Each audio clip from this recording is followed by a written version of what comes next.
So হ্যাঁ guys, আজকে আমি চলে গিয়েছিলাম দুর্গাপুজো উপলক্ষে একটি ফটোশ্যুট করতে একটি পাল বাড়িতে, যেখানে অনেক সুন্দর সুন্দর দুর্গা প্রতিমা বানানো হচ্ছিল। আর যেহেতু অনেকেই আপনারা আমাকে জিজ্ঞেস করেছেন যে লোকেশনটা কোথায়, সো লোকেশনটা আমি ব্লগে বলে দেবো। তো যেহেতু আমার লুকটি ছিল একটি বেঙ্গলি সাবেকি লুক, তাই জন্য আমি আবির দিয়ে সিঁদুর করে নিলাম, যেটি আমার মা আমাকে করে দিল।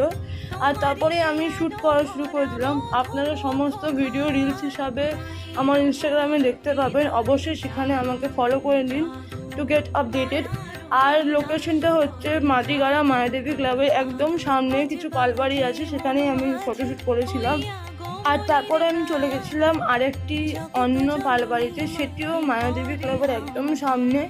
সেখানকার প্রতিমাগুলো আরেকটু সুন্দর এবং আরও বড় বড় ছিল। সো আজকের ব্লগটা এই অবধি। আমার এখনও পুজো শপিং কিছুই করা হয়নি। আপনাদের যদি করা হয়ে থাকে অবশ্যই কমেন্টে জানাবেন।